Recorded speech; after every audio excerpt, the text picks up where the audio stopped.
తెలంగాణ రాజ్యాధికార పార్టీ ఆధ్వర్యంలో ఈరోజు సర్దార్ సర్వాయి పాపన్న 376వ జయంతి ఉత్సవాలని తీన్మార్ మల్లన్న ఈ ఈనాటి ఈ పార్టీ అధ్యక్షులు, తర్వాత అలాగే రాష్ట్ర కార్యదర్శి కొమ్ముల ప్రవీణ్ రాజ్, యూత్ అధ్యక్షుడు చింటూ గౌడు, తర్వాత మైనార్టీ అధ్యక్షుడు సల్మాన్, తర్వాత స్టేట్ కోఆర్డినేటర్ ఆఫీస్ కోఆర్డినేటర్ మన లింగం గౌడు, రంగన్న గారు, మిగతా అందరి నాయకుల ఆధ్వర్యంలో ఈరోజు ఈ ఘనంగా జయంతి ఉత్సవాలు జరుపుకోవడం జరిగింది.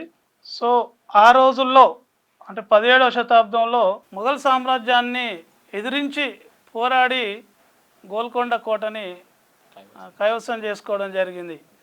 ఆ రోజు మన గోల్కొండ కోటని జయించి ఆ రోజుల్లోనే మనకు రాజ్యాధికార దిశగా ఏ విధంగా చేయాలనో మరి నేర్పిన ధీరుడు మన సర్దార్ సర్వాయి పాపన్న.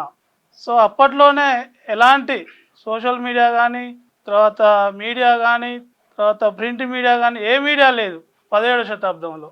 సో ఆ సమయంలోనే అందరినీ కలుపుకొని అంటే అన్ని కులాల వాళ్ళని సామాజిక న్యాయాన్ని ప్రదర్శిస్తూ మరి ఇటు భువనగిరి కోట కానీ, తర్వాత స్టేషన్ గన్పూర్ కోట కానీ ఆ విధంగా అంచెలంచెలుగా ఎదుర్కొంటూ వచ్చి గోల్కొండ కోటని అధిరోహించి మరి రాజ్యాన్ని తీసుకురావడం జరిగింది. అంత గొప్ప నాయకుని స్మరించుకొని ఈరోజు జయంతి ఉత్సవాలు పాల్గొన్నందుకు అందరికీ ధన్యవాదాలు. అదేవిధంగా ఆయన స్ఫూర్తిని తీసుకొని మనం కూడా తెలంగాణ రాజ్యాధికార పార్టీ నుంచి ఖచ్చితంగా రేపు బీసీ రాజ్యాన్ని రావాలని ఆల్రెడీ జనాలలో ఆ సోయి వచ్చింది. బీసీ ఖచ్చితంగా రేపు బీసీ నాయకుడు రావాలని. కాబట్టి మనం అందరం సరే ఇప్పుడు ఇలా తెలంగాణ రాష్ట్ర ప్రభుత్వం సర్దార్ సర్వాయి పాపన్న విగ్రహాన్ని కూడా ఆవిష్కరిస్తూ సంతోషం. కానీ సామాజిక న్యాయం రెడ్డి ముఖ్యమంత్రులయ్యి వెల్వ ముఖ్యమంత్రులు అయితే మాత్రం అది జరగదు. ఖచ్చితంగా విగ్రహాలనే పెట్టి విగ్రహాలను చూపించి సామాజిక న్యాయం అంటే ఎట్టి పరిస్థితిలో ఊరుకునే పరిస్థితి అయితే లేదు. ఖచ్చితంగా రేపు తెలంగాణ రాజ్యాధికార పార్టీ ఆధ్వర్యంలో రేపు బీసీ ముఖ్యమంత్రి అవుతాడు. దానికి అందరం కృషి చేస్తున్నాము.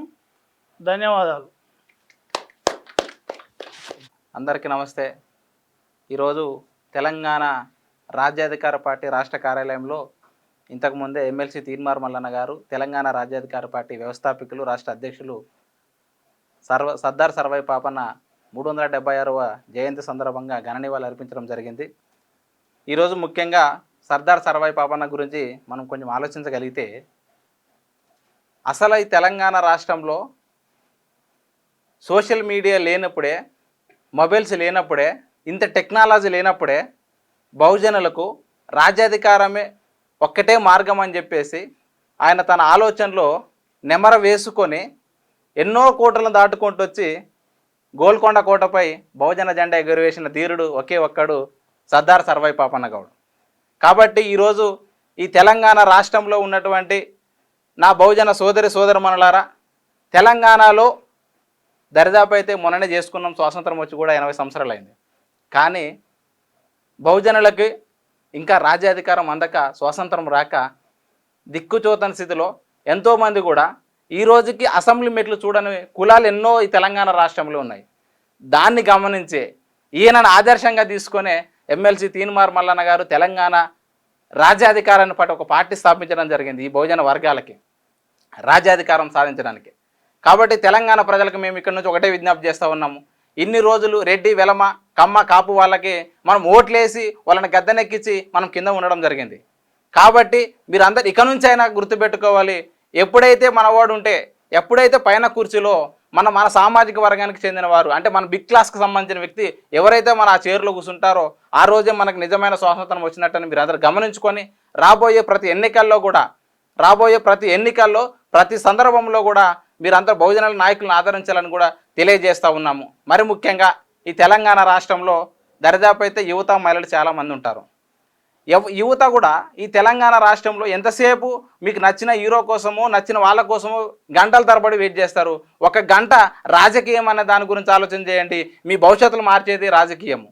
ఎన్నో రోజుల నుంచి కూడా మీరు ఎవరో ఒకరికి జెండా మోసి వీళ్ళు వాళ్ళ కింద ఉండడమే తప్ప మనకంటూ మన కోసం ఎవరున్నారు ఈ తెలంగాణ రాష్ట్రంలో, ఎవరు పక్షాన నిలబడితే మన హక్కులు నెరవేరుతాయి అని ఆలోచించే సోయి కూడా లేకుండా ఈ తెలంగాణ రాష్ట్రంలో నిరుద్యోగులు ఉన్నారు. కాబట్టి నిరుద్యోగులారా, విద్యార్థులారా, స్టూడెంటులారా మీరందరూ కూడా గమనించవలసిన ఆసన్నమైనది. నేనేం చెప్తున్నా అంటే ఈ తెలంగాణ రాష్ట్రంలో ఇంతవరకు స్వాతంత్రం రాకముందు స్వాతంత్రం వచ్చినప్పటి నుంచి ఈ రాష్ట్రంలో ఎవరు వెళ్తున్నారు? ఒకే ఇంట్లో నుంచి ఎమ్మెల్యేలు 4-5 ఒకే సామాజిక వర్గం నుంచి 40 మంది ఎమ్మెల్యేలు వెళ్తారు. కానీ మన సామాజిక వర్గం నుంచి ఎప్పుడు వెళ్ళాలి? కాబట్టి ఈ దిశగా ఆలోచించి మీరందరూ కూడా రాజ్యాధికారం వైపుగా అడుగులు వేయాలని ఆశిస్తూ నాకు ఈ అవకాశం ఇచ్చి మీ అందరికీ ధన్యవాదాలు తెలుపుతా ఉన్నాను. తెలంగాణ రాజ్యాధికార పార్టీ ఆధ్వర్యంలో ఈరోజు 376 జయంతి సందర్భంగా ఘన నివాళులు అర్పించడం జరిగింది. సర్దార్ సర్వాయి పాపన్న గౌడ్ గోల్కొండ కోటను ఏలిన మహావీరుడు. బహుజనుల కోసం, ఈ రాష్ట్ర ప్రజల కోసం చాలా పోరాడిన వ్యక్తి అతడు. ఈ పోరాటంలో బహుజనుల కోసం అమరుడు అయిన వ్యక్తి పాపన్న గౌడ్ గారు. ఈ సందర్భంగా ఆయనకి ఇవే మా ఘన నివాళులు. Thank you.